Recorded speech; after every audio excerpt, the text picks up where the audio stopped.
Hi friends, welcome back to our channel. అందరూ ఎలా ఉన్నారండి? ఇవాల్టి వీడియోలో అందరికీ చాలా బాగా ఉపయోగపడే కొన్ని యూస్ఫుల్ టిప్స్ ఉన్నాయి.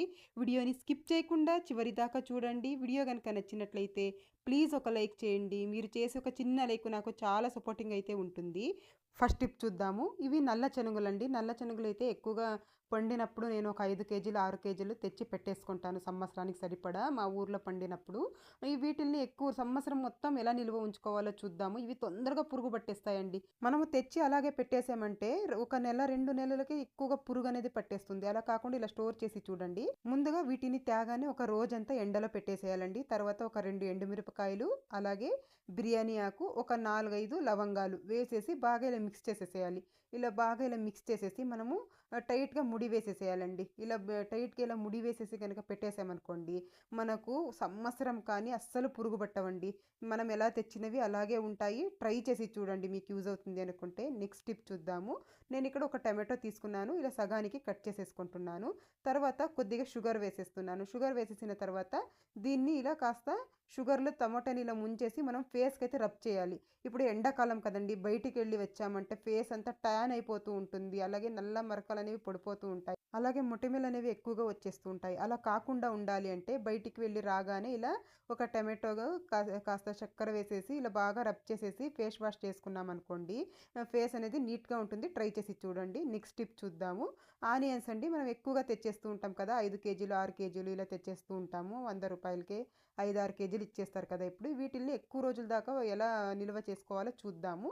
ముందుగా ఒక పేపర్ వేసేసేయండి. ఒక పేపర్ వేసేసి ఆనియన్ మొత్తం వేసేసుకోవాలి. ఇలా గనుక మనం స్టోర్ చేసామనుకోండి, మొలకలు రాకుండా ఉంటాయి. అలాగే కుళ్ళిపోకుండా కూడా ఉంటాయి. చాలా రోజుల దాకా ఫ్రెష్‌గా ఉంటాయి. మొత్తం ఆనియన్స్ మొత్తం ఇలా వేసేసుకున్నాను. వేసేసిన తర్వాత ఒక టిష్యూ పేపర్ తీసేసుకోవాలి. తర్వాత కొద్దిగా బియ్యం వేసుకోవాలి. బియ్యం వేసేసి ఇలా వీడియోలో చూపించిన విధంగా ఇలా నీట్‌గా చుట్టేసేయాలండి. టిష్యూ ఇలా చుట్టేసి మనము ఆనియన్స్ లోపల ఇలా పెట్టేసేయాలి. పెట్టేసి ఇంకాస్త బియ్యం వేసేసి గనుక పెట్టేసామనుకోండి, బియ్యం వేయడం వల్ల తేమ అనేది పీల్చేస్తుంది. కాబట్టి ఆనియన్స్ అనేవి కుళ్ళిపోకుండా ఉంటాయి. అలాగే మొలకలు రాకుండా ఉంటాయి. తప్పకుండా ట్రై చేసి చూడండి. నెక్స్ట్ టిప్ చూద్దాము. నేను ఇక్కడ ఒక టిష్యూ తీసుకున్నానండి. అందులోకి కొద్దిగా మిరియాలు వేసుకుంటున్నాను. తర్వాత వెల్లుల్లి వేసుకుంటున్నానండి. ఒక 2, 3 వెల్లుల్లి వేసాను. తర్వాత ఒక ఎండుమిర్చి వేసేసుకున్నాను. ఒక ఇంచు దాల్చిన చెక్క వేసాను. వేసేసి ఇలా వీడియోలో చూపించిన విధంగా నీట్‌గా ఫోల్డ్ చేసేసేయండి. ఇలా ఫోల్డ్ చేసేసి ఒక రబ్బర్ అయితే వేసేసుకోవాలి. ఒక రబ్బర్‌ని వేసేస్తున్నాను నేనిక్కడ. ఇలా వేసేసుకున్న తర్వాత ఇది దేనికంటే బియ్యంలో పురుగు పట్టేస్తూ ఉంటుంది కదండీ! అలా పట్టకుండా ఉండాలంటే ఇలా ట్రై చేసి చూడండి. ముందుగా కొద్దిగా కల్లుప్పు అయితే ఇందులో వేసి మిక్స్ చేసేసేయండి బియ్యంలో. మిక్స్ చేసేసిన తర్వాత మనం ఇందాక రెడీ చేసి పెట్టుకున్నాం కదా! దీన్ని కూడా ఇందులో పెట్టేసామనుకోండి, బియ్యం మనం సంవత్సరం పాటు పెట్టినా కూడా పురుగు పట్టకుండా ఉంటాయి. ట్రై చేసి చూడండి. నెక్స్ట్ టిప్ చూద్దాం. నేను ఇక్కడ ఒక ప్లేట్ తీసుకున్నాను. తర్వాత ఒక స్పూన్ శనగపిండి వేశాను. తర్వాత ఒక 2, 3 స్పూన్ల పాలు వేస్తున్నానండి. పాల మీద మీగడ కూడా ఒక స్పూన్ వేసుకుంటే ఇంకా చాలా బాగా ఉంటది. నేనిక్కడ ఒక 2 స్పూన్లు పాలు వేశాను. పాల మీద మీగడ లేదు కాబట్టి ఒక 2, 3 స్పూన్లు పాలు వేసేసానండి. పాలు వేసేసి బాగా ఇలా చూడండి, ఇలా వీడియోలో చూపించిన విధంగా ఇలా కలిపేసుకోవాలి. కలిపిన తర్వాత దీన్ని మనం ఫేస్‌కి కనుక అప్లై చేసేసుకున్నామనుకోండి, ఇన్‌స్టంట్ గ్లో వస్తుంది. అలాగే ముడతలు ఏదైనా ఉంటే ఫేస్ మీద వెళ్ళిపోతాయండి. శనగపిండి వేయడం వల్ల ముడతలు వెళ్ళిపోతాయి. పాలు వేయడం వల్ల స్కిన్ అనేది మనకు స్మూత్‌గా వస్తుందనమాట. ఎప్పుడైనా ఫంక్షన్స్‌కి అప్పటికప్పుడు వెళ్ళాలి అంటే, స్కిన్ గ్లో అవ్వాలి అంటే ఇలా ట్రై చేసి చూడండి. స్కిన్ అయితే చాలా గ్లోగా అయితే వస్తుంది. ఒక 10 నిమిషాలు వదిలేసి వాష్ చేసేసామంటే సరిపోతుంది. చూసారా స్కిన్ అనేది ఎంత స్మూత్‌గా అయిపోయిందో? మీరు కూడా ఒక్కసారి ట్రై చేసి చూడండి. నెక్స్ట్ టిప్ చూద్దాము. ఇప్పుడు గోల్డ్ రేట్ అయితే ఎక్కువగా అయిపోయింది కదండీ! మనం చిన్న పిల్లలకి వేయాలంటే చాలా భయపడుతూ ఉంటాము. ఈ టిప్‌ని ట్రై చేసి చూడండి. ఎక్కడైనా పడేసుకుంటారేమో చిన్న పిల్లలు కానీ, పెద్దలు కానీ ఎవరు వేసుకున్నా కూడా భయమేస్తూ ఉంటుంది. అలా కాకుండా ఉండాలి అంటే ఈ టిప్‌ని ట్రై చేయండి. ముందుగా చైన్ వేసేసిన తర్వాత ఒక కమ్మకు వచ్చిన మర్ర ఉంటది కదండీ! అది తీసేసుకోవాలి. తీసుకొని చూసారా? ఇలా మనము వేసేసేయాలండి. కొండికి ఇలా గనక వేసేసామనుకోండి, చైన్ అనేది ఊడిపోకుండా ఉంటుంది. మనము రోజంతా కూడా పిల్లలకి వేసినా కూడా పడిపోకుండా ఉంటుంది. తప్పకుండా ట్రై చేసి చూడండి. నెక్స్ట్ టిప్ చూద్దాము. మ్యాట్ అండి. కొన్నిసార్లు చిన్న పిల్లలు ఉండే ఇంట్లో అయితే మ్యాట్ మీద కాళ్ళు పెట్టి జారి పడిపోతూ ఉంటారండి. అందరి ఇళ్లలో మ్యాట్ అయితే వేస్తూనే ఉంటాం కదా! Door mat. ఈ టిప్‌ని ట్రై చేసి చూడండి. ముందుగా డబుల్ సైడ్ గమ్ టేప్‌ని ఇలా ఈ సైజులో కట్ చేసేసుకోవాలి. నేనిక్కడ ఒక 4 ముక్కలైతే ఇలా కట్ చేసేసి ఇలా అతికించేసుకున్నాను. అతికించుకున్న తర్వాత దీనిపైన ఉన్నది ఇలా తీసేసేయాలండి. మొత్తం ఇలా తీసేసి మనము దీన్ని గనక వేసేసామనుకోండి మ్యాటు జారకుండా ఇంట్లో చిన్న పిల్లలు ఉంటారు, అలాగే వయసు అయిపోయిన వాళ్ళు ఉంటారు కదా, దీనిపైన కాలు పెట్టి జారి పడిపోతూ ఉంటారు. అలా కాకుండా ఉండాలంటే ఈ టిప్ని ఖచ్చితంగా ట్రై చేయండి. మనం తీసేదాకా పోదు, చూస్తున్నారు కదా, అస్సలు కదలకుండా ఉంటుంది. ట్రై చేయండి. మనం ఇప్పుడు సమ్మర్ కదా, ఎక్కువగా నిమ్మకాయలు తెస్తూ ఉంటాము. ఇవి తొందరగా వాడిపోతూ ఉంటాయి ఫ్రిడ్జ్లో పెట్టినా కూడా. అలా కాకుండా ఉండాలంటే ఇలా ట్రై చేసి చూడండి. నిమ్మకాయల్ని శుభ్రంగా వాష్ చేసేసి ఒక క్లాత్తో తుడిచి తర్వాత కొద్దిగా ఆయిల్ ఇలా అప్లై చేయాలండి. అన్ని నిమ్మకాయలకి ఇలా ఆయిల్ అప్లై చేసేసి మనము ఒక బాక్స్లో స్టోర్ చేసేసుకొని ఫ్రిడ్జ్లో కనుక పెట్టేసుకున్నాం అనుకోండి, నెల రోజుల దాకా ఫ్రెష్గా ఉంటాయి, అస్సలు పాడవు. ఎప్పుడు కావాలో అప్పుడు యూస్ చేసుకోవచ్చు. మీకు యూజ్ అవుతుంది అనుకుంటే ట్రై చేసి చూడండి. నెక్స్ట్ టిప్ చూద్దాము. చూడండి, కరివేపాకు మనము విడిపించుకోవాలంటే కొన్నిసార్లు ఎక్కువగా విడిపించాలి అన్నప్పుడు ఈ టిప్ అయితే ట్రై చేసి చూడండి. ఎంత కరివేపాకైనా మనం ఈజీగా విడిపించేసుకోవచ్చు. జాలి గిన్నె తీసేసుకోండి ఒకటి. చూడండి, హోల్లోకి ఇలా పెట్టేసి ఇలా లాగేసామనుకోండి, మనకు కరివేపాకు అనేది నీట్గా విడిపించేయచ్చండి. ఎంత కరివేపాకు అయినా కూడా మనం పిల్లలకి ఇచ్చినా కూడా ఈజీగా ఇలా విడిపించేసి ఇచ్చేస్తారు. ట్రై చేసి చూడండి. చూస్తున్నారు కదా ఎంత స్పీడ్గానైతే విడిపించుకోవచ్చో. మీకు యూజ్ అవుతుంది అనుకుంటే ట్రై చేయండి. నెక్స్ట్ టిప్ చూద్దాము. ఇలా శారీకి వచ్చిన బాక్స్ ఉంటాయి కదా, ఇవి వేస్ట్ అని పడేస్తూ ఉంటాం. అలా కాకుండా ఇలా ఒకసారి ట్రై చేసి చూడండి. ఇలా వీడియోలో చూపించిన విధంగా ముందుగా ఇలా హాఫ్కి ఇలా ఫోల్డ్ చేయాలి. ఫోల్డ్ చేసిన తర్వాత సిజర్తో ఇలా వీడియోలో చూపించిన విధంగా నీట్గా కట్ చేసేసుకోవాలి. రెండు వైపులు కూడా ఇలా నీట్గానైతే కట్ చేసేసుకోవాలి. నేను ఇక్కడ రెండు వైపులు కూడా కట్ చేసుకుంటున్నాను. ఇదైతే చాలా విధాలుగా యూజ్ చేసుకోవచ్చండి మనము. చూడండి, ఇలా నేను నీట్గా కట్ చేసేసుకుంటున్నాను. కట్ చేసుకున్న తర్వాత ఇప్పుడు ఇందులోకి మనము జ్యువెలరీస్ కానీ లేదంటే స్టిక్కర్స్ కానీ అలాంటివన్నీ కూడా పెట్టేసుకోవచ్చండి. పెట్టేసుకొని మనము ఈ బాక్స్ని ఇలా ఫోల్డ్ చేసేసి మనము హ్యాండ్ బ్యాగ్లో కానీ ఎక్కడికైనా మనము బయటకు తీసుకెళ్ళాలి అన్నప్పుడు ఇలా ట్రై చేసి చూడండి. ఇలా కనుక చేసినట్లయితే అన్నీ కూడా ఒకే చోటు ఉంటాయండి. స్టిక్కర్ ప్యాకెట్స్ ఇలాంటివి కూడా ఇందులో స్టోర్ చేసేసుకోవచ్చు. చూడండి, ఇలా పెట్టేసి మనం హ్యాండ్ బ్యాగ్లో పెట్టుకుంటే నీట్గా, చూడడానికి కూడా నీట్గా ఉంటుంది. ఎక్కడ కూడా పడిపోకుండా ఉంటాయి. ట్రై చేసి చూడండి. నెక్స్ట్ టిప్ చూద్దాము. వెడ్డింగ్ కార్డ్లో ఇలా దేవుడు బొమ్మ వేసి ఉంటారు కదా, దీన్ని మనం పడేయలేము, అలాగే పెట్టలేమండి. దాన్ని ఇలా కూడా యూస్ చేసుకోవచ్చు. ట్రై చేసి చూడండి. ఒక పెన్ క్యాప్ తీసేసుకొని డబల్ సైడ్ గమ్ టేప్ వేయండి. తర్వాత చూడండి, గణపతి బొమ్మని ఇలా అతికించేసేయండి. తర్వాత మళ్ళీ ఇంకొక డబల్ సైడ్ గమ్ టేప్ అయితే ఇలా వేసేసేయండి క్యాప్కి. వేసిన తర్వాత దీన్ని మనము గుమ్మం దగ్గర కానీ లేదంటే తులసి కోట దగ్గర కానీ ఇలా స్టిక్ చేసేసుకున్నాం అనుకోండి, చూడ్డానికి కూడా అందంగా ఉంటుంది. అలాగే ఇలా కూడా యూజ్ చేసుకోవచ్చు. అగరబత్తులు ఇలాంటివి వెలిగిస్తూ ఉంటాం కదా, ఇలా గుచ్చేసుకోవచ్చు. కొన్నిసార్లు దోశలు ఇలా పెనానికి అదుక్కోపోయి ఉంటాయండి. మనం ఏం చేసినా రావు, ఎన్ని దోశలు వేసినా కూడా సరిగ్గా రావు. అలాంటప్పుడు ఈ టిప్ అయితే ట్రై చేసి చూడండి.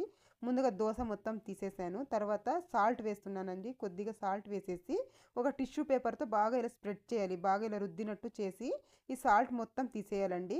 మంట అయితే లో ఫ్లేమ్లో పెట్టుకొని ఉండాలి. లో ఫ్లేమ్లో మంట ఉండాలండి. ఇలా నీట్గా తీసేసుకోవాలి. సాల్ట్ మొత్తం ఇలా ఒకసారి బాగా ఇలా రబ్ చేసేసి టిష్యూ పేపర్తో సాల్ట్ మొత్తం తీసేయాలి. తర్వాత ఒక 2 స్పూన్ల ఆయిల్ అయితే వేసేసుకోవాలి. ఒక 2 స్పూన్ల ఆయిల్ వేసేసి ఇంకొక టిష్యూ పేపర్ కానీ లేదంటే ఏదైనా క్లాత్ కానీ తీసేసుకొని మొత్తం ఇలా స్ప్రెడ్ చేసేయండి. ఆయిల్ మొత్తం ఇలా బాగా స్ప్రెడ్ చేసేసి నీట్గా తుడిచేసుకోవాలి. ఈ ఆయిల్ మొత్తం నీట్గా తుడిచేసి ఇప్పుడు దోశలు వేసామంటే చాలా నీట్గా వస్తాయండి. మీరు ఎన్ని దోశలు వేసుకున్నా కూడా అస్సలు అదుక్కోవు, అంత నీట్గా వస్తాయి. నేను వేసి చూపిస్తాను చూడండి ఎంత బాగా లెగుస్తుందో దోశ అనేది. మీరు కూడా తప్పకుండా ట్రై చేసి చూడండి. ఈ టిప్ అయితే చాలా బాగా ఉపయోగపడుతుంది. మనం ఎక్కువ కష్టపడే పని లేకుండా కొద్దిగా సాల్ట్ వేసి ఒకసారి క్లీన్ చేసేసి కొద్దిగా ఆయిల్ వేసి క్లీన్ చేసామంటే దోశలు చాలా బాగా వస్తాయి. ట్రై చేసి చూడండి. నెక్స్ట్ టిప్ చూద్దాము. క్యారెట్ ఎక్కువగా తెచ్చేస్తూ ఉంటాం కదా, తక్కువ కాస్ట్ ఉన్నప్పుడు ఎక్కువ తెచ్చి పెట్టేస్తూ ఉంటాము. అవి అలాగే పెడితే కుళ్ళిపోయినట్టు అవుతూ ఉంటాయి. అలా కాకుండా ఇలా ఒకసారి ట్రై చేసి చూడండి. ముందుగా ఇలా వీడియోలో చూపించిన విధంగా వెనక భాగము అలాగే ముందు భాగం రెండు కూడా ఇలా నీట్గా కట్ చేసేసుకోవాలి. మొత్తం అన్ని క్యారెట్లకి ఇలా కట్ చేసిన తర్వాత ఇలా ఏదైనా జిప్లాక్ కవర్స్ ఉంటాయి కదా ఇంట్లో, అలాంటివి తీసేసుకోండి. నేను ఇది ఖర్జూరాలు తెచ్చినదండి, అది ఉంటే తీసి పెట్టుకున్నాను ఒకటి. ఇలా మొత్తం క్యారెట్ ఇందులో పెట్టేసి ఇలా లాక్ చేసి కనుక మనం ఫ్రిడ్జ్లో పెట్టేసామనుకోండి, 15 రోజులు కానీ అస్సలు పాడవ్వండి. కుళ్ళిపోకుండా ఫ్రెష్గా ఉంటాయి. మనం ఇప్పుడు తెచ్చినవి ఎలా ఉంటాయో అలాగే ఉంటాయి. ట్రై చేసి చూడండి, మీకు కనుక యూజ్ అవుతుంది అనుకుంటే. నెక్స్ట్ టిప్ చూద్దాము. కందిపప్పు కొన్నిసార్లు పురుగు పట్టిపోతూ ఉంటుంది. అలా కాకుండా ఉండాలి అంటే తెచ్చిన వెంటనే ఎండలో పెట్టేసేయండి. ఒక 1 అవర్ ఎండలో పెట్టేసిన తర్వాత ఒక్క స్పూన్ పసుపు వేసేసి బాగా ఇలా కలిపేసేయాలి. బాగా ఇలా మిక్స్ చేసి కనుక స్టోర్ చేసుకున్నట్టయితే ఎన్ని రోజులైనా పురుగు పట్టకుండా ఉంటుంది. ట్రై చేసి చూడండి. నెక్స్ట్ టిప్ చూద్దాము. నేను ఇక్కడ అరచెక్క నిమ్మకాయ తీసుకున్నాను. అందులోకి ఒక 2 డ్రాపుల కొబ్బరి నూనె వేసుకుంటున్నాను. తర్వాత కోల్గేట్ పేస్ట్ వేసుకుంటున్నానండి. ఏ పేస్ట్ అయినా యూజ్ చేసుకోవచ్చు. మీరు ఇంట్లో యూజ్ చేసే పేస్ట్ అయితే కొద్దిగా వేసేసుకోండి. వేసిన తర్వాత బాగా ఇలా మొత్తం ఇలా నిమ్మకాయకి ఇలా స్ప్రెడ్ చేసేసుకోవాలి. ఇలా స్ప్రెడ్ చేసేసి కాళ్ళ పొగళ్ళు ఎక్కువగా ఉంటాయి కదండి, అలాంటప్పుడు దీంతో ఇలా బాగా రబ్ చేసేసేయండి. బాగా ఇలా రబ్ చేసేసి కనుక మనం వాష్ చేసుకున్నట్టయితే రోజు ఒక 2-3 రోజులు ఇలా చేసి చూడండి, కాళ్ళ పొగళ్ళు అనేవి నీట్గా వెళ్ళిపోతాయి. ఇలా బాగా ఇలా రబ్ చేసేసి ఒక 2-3 నిమిషాలు వాష్ చేసుకున్నాం అనుకోండి, చాలా నీట్గానైతే ఉంటుంది. చూసారు కదా. నెక్స్ట్ టిప్ చూద్దాము. మనం ఏదైనా సరుకులు ఇలా డబ్బాలో నింపి పెడుతూ ఉంటాం కదా, నిండుగా ఉన్నప్పుడు స్పూన్ అనేది పట్టదు. అలాంటప్పుడు చూడండి, స్పూన్ ఇలా తిప్పి కనుక పెట్టుకున్నాం అనుకోండి, స్పూన్ నీట్గా లోపలికి వెళ్ళిపోతుంది. అప్పుడు మూత పెట్టుకోవడానికి ఈజీగా ఉంటుంది. నెక్స్ట్ టిప్ చూద్దాము. మనం వెల్లుల్లిపాయలు ఒలవాలంటే కష్టంగా ఉంటుంది. ఎప్పుడైనా కొన్ని ఒలవాలంటే పర్లేదు, కానీ ఎప్పుడైనా ఎక్కువగా ఒలవాల్సి వచ్చినప్పుడు గోర్లు నొప్పి పెట్టేస్తూ ఉంటాయి. అలా కాకుండా చూడండి, వెల్లుల్లిపాయలు ఇలా రెబ్బలుగా విడదీసేసి వాటర్లో వేసేసేయండి. ఒక 5 నిమిషాలు వాటర్లో ఇలా వేసేసి పక్కన పెట్టేసామనుకోండి, వెల్లుల్లిపాయలు ఒలవడానికి ఈజీగా వస్తాయండి. మనం వెల్లుల్లిపాయలు పేస్ట్ చేస్తూ ఉంటాం కదా, అల్లం వెల్లుల్లిపాయల పేస్ట్, అలాంటప్పుడు ఏం చేస్తారంటే ఇలా వాటర్లో వేసి ఒలిచేసుకోండి. ఒలిచిన తర్వాత ఒక పొడి క్లాత్తో నీట్గా తుడిచేసుకోవాలి. తుడుచుకొని కొద్దిసేపు ఎండలో పెట్టుకొని కనుక మనం అల్లం వెల్లుల్లి పేస్ట్ చేసుకున్నట్టయితే అస్సలు అల్లం వెల్లుల్లి పేస్ట్ అనేది చెడిపోకుండా ఉంటుంది. ట్రై చేసి చూడండి. చూసారా, నేను అన్ని కూడా ఒలిచి చూపిస్తాను, ఎంత తొందరగానైతే ఒలిచేసుకోవచ్చో. మీరు కూడా ఒకసారి ట్రై చేయండి. నెక్స్ట్ టిప్ చూద్దాము. కొంతమంది టమోటా పైన తొక్క తీస్తూ ఉంటారు. చాకుతో తీయాలంటే కష్టంగా ఉంటుంది. అలాంటప్పుడు ఇలా ఒక ఫోర్క్కి టమోటాని గుచ్చేసుకొని ఇలా మంటకి ఇలా స్టవ్ మీద ఇలా పెట్టామనుకోండి, చాలా నీట్గానైతే పొట్టు అనేది అందంతికటే వచ్చేస్తుందండి. చూడండి, ఇలా పగలనట్టు అవుతుంది. మనం ఇలా ఈజీగా అయితే తీసేసుకోవచ్చు. ట్రై చేసి చూడండి. కొంతమంది కిడ్నీలో స్టోన్స్ వస్తాయి అనేసి ఈ పొట్టు తినడానికి ఇష్టపడరు. అలాంటి వాళ్ళు ఒకసారి ఇలా ట్రై చేసి చూడండి, ఎంత ఈజీగానైతే తీసేసుకోవచ్చు. చూడండి, ఎన్ని టమోటాస్ అయినా కూడా నిమిషాల్లో అయితే మనం ఇలా పొట్టు తీసేయవచ్చు. మీకు కనుక యూజ్ అవుతుంది అనుకుంటే ట్రై చేసి చూడండి. చూస్తున్నారు కదా ఎంత నీట్గా తీసేసానో. నెక్స్ట్ టిప్ చూద్దాము.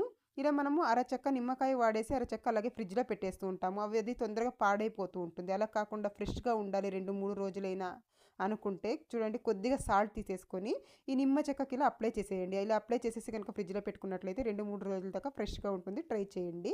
నెక్స్ట్ టిప్ చూద్దాము. మనం పిల్లల సాక్స్ ఎక్కడంటే అక్కడ పెట్టేసి మర్చిపోతూ ఉంటాము. ఒకటి దొరికితే ఒకటి దొరకదు. అలాంటప్పుడు ఏం చేస్తారంటే చూడండి, ఇలా 2 సాక్స్లు ఆపోజిట్లో ఇలా వేసేసుకోవాలి. ఇలా వేసేసి వీడియోలో చూపించిన విధంగా ఇలా చుట్టుతూ రావాలండి. ఇలా చిన్నగా ఇలా చుట్టుతూ వచ్చామనుకోండి, తర్వాత ఈ ఎలాస్టిక్ ఉంటుంది కదా, దీంట్లోకి సాక్సులు మొత్తం ఇలా పెట్టేసేయాలి. ఇలా కనుక పెట్టుకున్నట్లయితే మనకు సాక్సులు 2 ఒకే చోటు ఉంటాయండి. పిల్లలు కూడా తొందరగా దొరుకుతాయి. కొన్నిసార్లు అమ్మ సాక్సులు ఎక్కడ పెట్టావు, దొరకవు అంటూ ఉంటారు కదా. అలా కాకుండా ఉండాలి అంటే మనం ఉతికిన వెంటనే ఆరుకున్న తర్వాత ఇలా మడిచి పెట్టేసామనుకోండి, తొందరగా దొరుకుతాయి. ట్రై చేసి చూడండి. నెక్స్ట్ టిప్ చూద్దాము. నేను ఇక్కడ 1 స్పూన్ రాళ్ళ ఉప్పు తీసుకున్నాను. తర్వాత సోపు తీసుకున్నానండి. ఏదైనా సోపు మీరు వాడేది స్నానానికి వాడతాం కదా, అది సబ్బు తీసేసుకోండి. చిన్న చిన్న ముక్కలు మిగిలిపోయి ఉంటాయి కదా వాడంగా మనము, అవి కూడా యూజ్ చేసుకోవచ్చు. నేను ఇక్కడ కొత్త సోపే తీసుకున్నాను. తురుముకోవాలి. ఇలా కొద్దిగా సోపునైతే ఇలా తురిమేసుకోవాలి. సోపు మంచి స్మెల్ వస్తూ ఉంటుంది కదా, ఇలా తురిమేసుకోండి. తురిమేసిన తర్వాత 2 కూడా బాగా మిక్స్ చేసేసుకోవాలి. బాగా ఇలా 1 స్పూన్ సహాయంతో బాగా ఇలా మిక్స్ చేసేసుకోండి.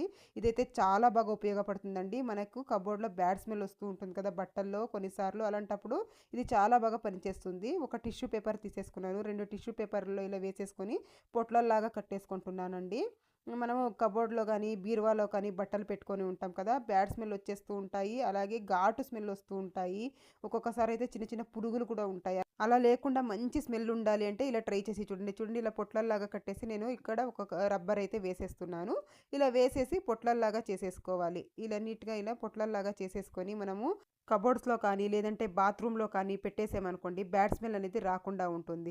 తర్వాత ఒక ఫోర్క్ కానీ లేదంటే ఒక పిన్ని కానీ తీసేసుకొని ఇలా చిన్న చిన్నగా హోల్స్ పెట్టేయండి. మంచి స్మెల్ రావాలి కదా, అందుకని ఇలా హోల్స్ పెట్టేసి నేను ఇక్కడ కబోర్డ్లో అయితే పెట్టేసుకుంటున్నానండి. ఐరన్ కబోర్డ్లో చీరలు పెట్టేసి ఉంటాము. ఎప్పుడో ఒకసారి యూజ్ చేస్తాం కాబట్టి ఘాటు స్మెల్ వస్తూ ఉంటాయి. అలా రాకుండా ఉండాలంటే ఈ టిప్ని తప్పకుండా ట్రై చేసి చూడండి. చాలా బాగా ఉపయోగపడుతుంది. నెక్స్ట్ టిప్ చూద్దాము. ఈ ఎండాకాలంలో అయితే ఈ టిప్ చాలా బాగా ఉపయోగపడుతుందండి. ఏసీ, కూలర్ వీటితో అస్సలు పని ఉండదు. ముందుగా ఇలాంటిది ఒక మట్టి పాత్ర తీసేసుకోండి. దాని నిండుగా ఇలా వాటర్ అయితే తీసేసుకోవాలి. తర్వాత ఒక 4-5 లవంగాలు దంచేసి ఇలా వేసేసేయండి. తర్వాత ఒక 2 కానీ లేదంటే ఒక కర్పూరం కానీ ఇలా నలిపి వేసేసేయండి. ఒక కర్పూరం వేసినా సరిపోతుంది. ఇది దేనికంటే మంచి స్మెల్ వస్తూ ఉంటుందండి ఇలా వేయడం వల్ల. ఇలా వేసేసి మనము హాల్లో కానీ బెడ్రూమ్లో కానీ ఫ్యాన్ కింద పెట్టేసామనుకోండి రూమ్ అంతా చల్లగా ఉంటుంది. అలాగే ఒక్క దోమ కూడా రాదండి ఇంట్లోకి. మనము లవంగాలు అలాగే కర్పూరం వేసాం కాబట్టి ఒక్క దోమ కూడా రాదు. ఈ స్మెల్కి మంచి స్మెల్ వస్తూ ఉంటుంది. ట్రై చేసి చూడండి. ఇదండి ఇవాల్టి వీడియో. మీకు గనుక వీడియో నచ్చినట్లయితే లైక్ చేయండి, షేర్ చేయండి, అలాగే సబ్స్క్రైబ్ చేసుకోండి ఫ్రెండ్స్. Thank you.